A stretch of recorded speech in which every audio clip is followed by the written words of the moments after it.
தாய்லாந்தில் எந்த ஒன்றுக்கும் பணம் கொடுக்க வேண்டும், ஆனால் பணம் கொடுத்தால் காரியம் நடந்துவிடும். அப்படி ஒரு காரியம் நடக்கவில்லை என்றால் வாங்கிய பணத்தை திருப்பி கொடுத்து விடுவார். ஒரு ஹானஸ்டி, ஒரு நேர்மை இருக்கும் அந்த ஊழல்ல.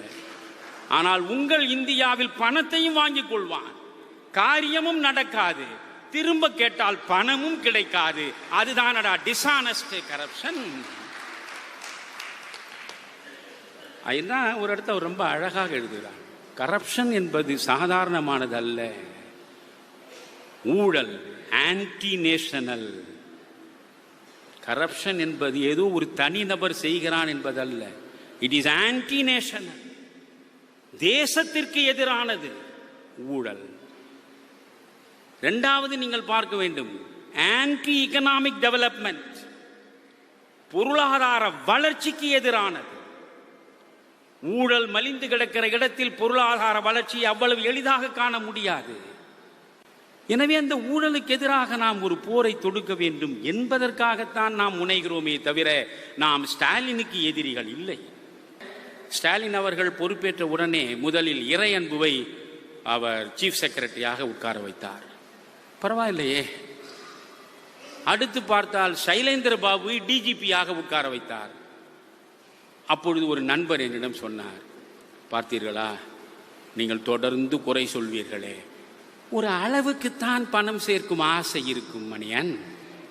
சேர்க்க வேண்டியதெல்லாம் பல தலைமுறைக்கு சேர்த்தாகிவிட்டது. இப்பொழுது ஸ்டாலினுக்கு இருக்கக்கூடிய ஒரே ஒரு ஆசை என்ன தெரியுமா? உத்தமமான, உயர்ந்த, ஊழலற்ற ஒரு அற்புத ஆட்சியை தந்துவிட்டு செல்ல வேண்டும். அதற்குத்தான் இப்பொழுது அவர் முனையப் போகிறார். நீங்கள் பாருங்கள். அதனாலேதான் ஒரு கரை அற்ற ஒரு சுத்தமான ஐஏஎஸ் அதிகாரி இறையன்புவை தேடி பிடித்து சீஃப் செக்ரட்டரியாக உட்கார வைத்திருக்கிறார். 10 காசு லஞ்சம் பெறாத நேர்மையான சைலேந்திர பாபுவை சட்டம் ஒழுங்கு டிஜிபியாக உட்கார வைத்திருக்கிறார்.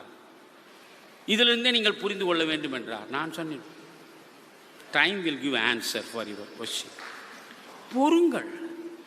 நான் எப்பொழுதுமே ஜூனியர் உடல் எழுதும்போது எழுதியிருக்கேன், ஒரு சிறுத்தையின் உடம்பில் உள்ள புள்ளிகள் எப்படி சாகும் வரை மறையாதோ அப்படித்தான் ஊழல் இல்லாமல் 2 திராவிட கட்சிகளாலும் ஒரு நாளும் ஆள முடியாது. Because it is incurable disease. இதிலே ஊழல் அதிலே ஊழல் என்று நீங்கள் பேசுவதற்கே உங்களுக்கு தகுதி கிடையாது. ஊழல் நடக்கும். ஏனென்றால் இந்த ஊழலின் உற்பத்தி ஸ்தானமே தேர்தல் தான்.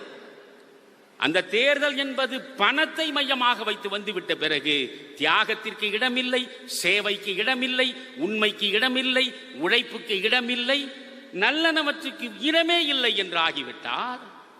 அயோக்கியர்களின் கடைசி புகலிடம் அல்ல அரசியல், அயோக்கியர்களின் முதல் புகலிடம்தான் அரசியல் என்ற நிலைக்கு கொண்டு வந்தது யார்?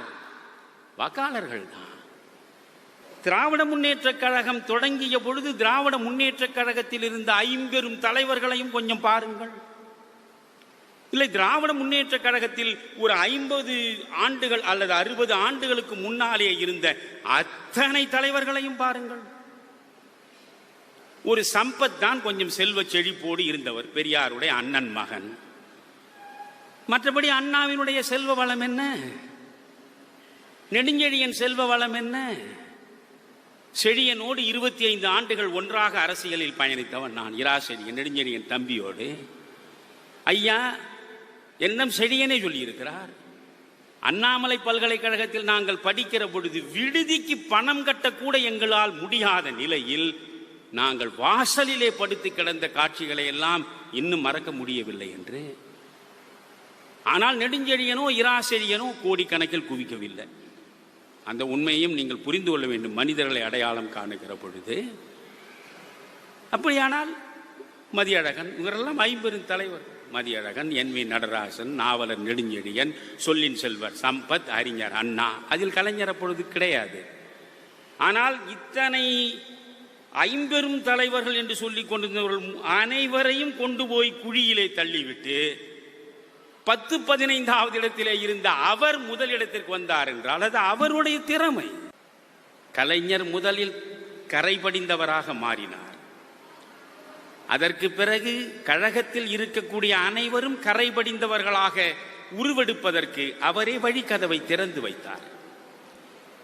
அதற்கு பிறகு ஒட்டுமொத்த தமிழ் சமுதாயமும் கரைபடிந்த வாழ்க்கையை வாழ்வதற்கான பள்ளத்தை அவரே வெட்டி வைத்தார்.